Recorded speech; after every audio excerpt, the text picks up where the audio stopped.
Pemirsa, Mahkamah Konstitusi menolak gugatan permohonan uji materi terhadap ketentuan ambang batas pencalonan presiden atau presidensial threshold. Gugatan dilayangkan oleh 6 pemohon, diantaranya Gatot Nurmantio, mantan Panglima TNI.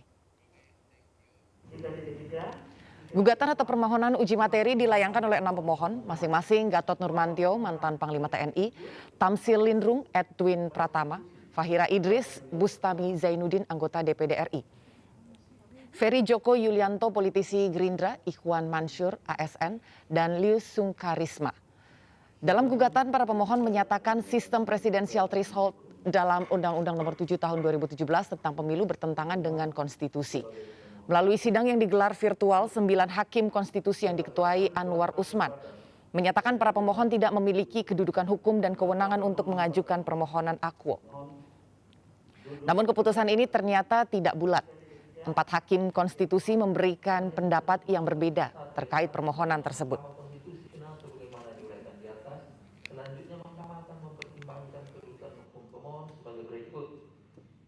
Mengadili, menyatakan permohonan pemohon tidak dapat diterima.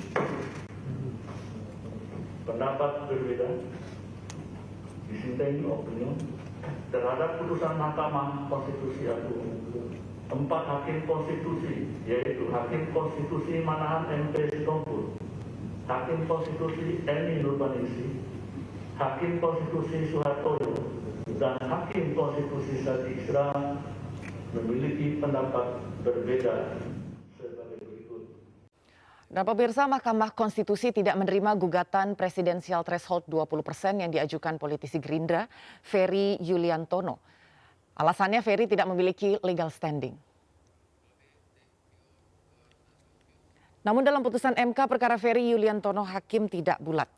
4 hakim MK menyatakan pemohon memiliki legal standing, yaitu Manahan Sitompul, Saldi Isra, Suhartoyo, dan Eni Nurbaningsih. Adapun Hakim Konstitusi Suhartoyo dan Hakim Konstitusi Saldi Isra berpendapat pemohon perorangan memiliki kedudukan hukum dan dalam pokok permohonan berpendapat beralasan menurut hukum sehingga mengabulkan permohonan pemohon.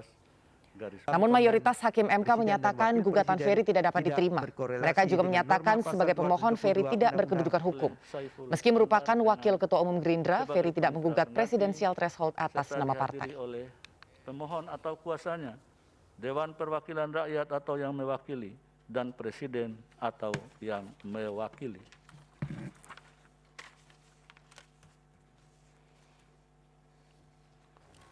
Dan pemirsa, pembacaan putusan terhadap 6 perkara uji materi pasal 222 Undang-Undang Pemilu Nomor 7 Tahun 2017 yang mengatur soal ambang batas pencalonan presiden atau presidensial threshold 20% diwarnai perbedaan pendapat atau dissenting opinion dari 4 hakim Mahkamah Konstitusi.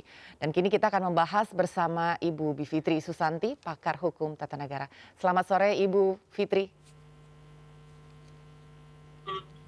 Halo. Ya, selamat sore Mbak Anggi. Iya, Bu Fitri, ini dissenting opinion, Ya, 4 orang hakim sore. MK ini menolak ambang batas calon presiden yang baru-baru ini digugat oleh Gatot Nurmantio dan juga Ferry Joko Yulianto yang akhirnya menjadi pertanyaan di publik. Kenapa bisa nggak satu suara sesama hakim MK, Bu? Ya, jadi memang hakim MK itu ada 9 orang ya, dan memang cara mereka mengambil putusan itu selalu bersembilan dan dimungkinkan ada perbedaan pendapat atau biasa kita sebut dengan dissenting opinion. Nah, kita mesti pilah begitu bahwa ada 4 memang, Pak Manahan Sitompul dan Ibu Eni Nurbaningsih itu bersepakat ataupun tidak sepakat bahwa pemohon tidak punya legal standing. Nah, yang harus diperhatikan oleh kita semua, legal standing itu menentukan apakah seseorang bisa maju atau tidak sebagai pemohon. Nah, dalam konteks presidensial threshold 20% ini, rupanya mayoritas hakim yang 5 orang itu yang putusannya menjadi putusan secara keseluruhan mengatakan bahwa harusnya anggota partai politik lah, bukan perorangan seperti Pak Gatot, Pak Ferry begitu ya, yang bisa mengajukan karena tidak ada kerugian konstitusional yang bisa dibuktikan. Karena salah satu syarat untuk legal standing memang kerugian konstitusional. Nah, anggapan dari MK yang mayoritas, yang 5 orang menganggap bahwa yang punya kerugian konstitusional itu hanya apabila seseorang itu pengurus partai politik yang memang bisa ataupun tidak bisa menjadi anggota dari koalisi yang 20% ini, karena kan threshold itu menentukan 20% minimal dari partai politik ataupun gabungan partai politik bisa mengajukan capres dan cawapres. Jadi dianggapnya kalau hanya perorangan, toh mereka juga tidak akan bisa mengajukan sebagai capres cawapres anyway. Jadi mereka tidak punya kerugian konstitusional yang nyata. Nah ini yang sebenarnya ditolak oleh Pak Manahan, Bu Eni, Pak Suhartoyo, dan Pak Saldi Isra. Bahkan sebenarnya Pak Suhartoyo dan Pak Saldi Isra itu lebih advance. Tidak hanya mereka bilang bahwa legal standing-nya seharusnya bisa diterima, tapi permohonannya pun harusnya dikabulkan. Harusnya 20% itu ditiadakan saja dalam sistem hukum kita. Begitu Mbak Anggi. Berarti sebenarnya ini semacam clue begitu Bu Fitri, bahwa sebetulnya kalau gugatan itu diajukan atas nama parpol, begitu masih ada kemungkinan bisa diterima, begitu? Saya kira begitu ya, karena kemungkinan ya, walaupun kita harus membangun argumen yang baik tentu saja. Tapi yang patut diketahui memang paling tidak, ini kan 6 perkara nih yang kemarin semuanya tidak dapat diterima. Berarti total kita sudah punya 20 perkara yang tidak dapat diterima ataupun ditolak. Karena 2 ya, kalau tidak dapat diterima itu dari awal, biasanya karena legal standing salah satunya, itu tidak diperiksa pokok permohonannya. Kalau ditolak sudah masuk pokok perkara, tapi memang ditolak gitu. Nah, sudah 20 ini dan kebanyakan memang disebabkan karena legal standing tadi. Jadi saya kira masih terbuka sebenarnya kesempatan untuk menguji kembali peraturan ini, karena memang pasal 222 Undang-Undang 7 2017 ini sudah membatasi pilihan kita semua sebagai pemilih calon presiden dan calon wakil presiden, karena yang berhak memfilter dari awal, dan perlu diketahui juga saya kira ya Mbak Andi untuk semua pemirsa, bahwa di seluruh dunia ini tidak ada yang punya ketentuan mengenai pembatasan capres untuk pencalonannya gitu. Jadi hanya kita yang membatas-batasi, dan makanya sudah dicoba terus diuji, tapi dengan berbagai alasan, bahkan sampai yang terakhir ini dengan posisi 5-4 tetap saja tidak dapat diloloskan begitu. Jadi saya kira betul bahwa ini clue, kita masih tetap bisa mengajukan, dan saya kira masih akan ada lagi sampai dengan dibuat 0% supaya adil bagi semua gitu. Oke, berarti dalam kata lain MK masih mungkin untuk melakukan terobosan, Bu Fitri, terkait ambang batas pencalonan presiden ini, meski seumpamanya tidak 0% begitu, melainkan turun, iya, masih memungkinkan. Masih sangat memungkinkan, karena begini, kalau kita masuk ke argumen yang sifatnya substantif ya, kalau tadi kan baru legal standing-nya.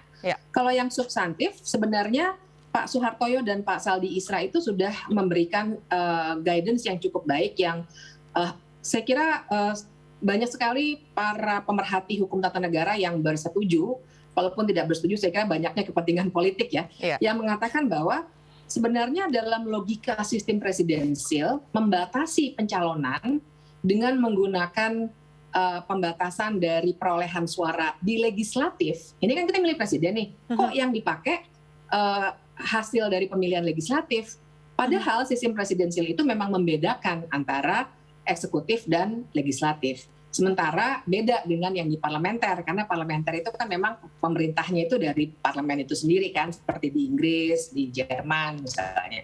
Kalau di kita memang kita memilih 2, eksekutif dan legislatif.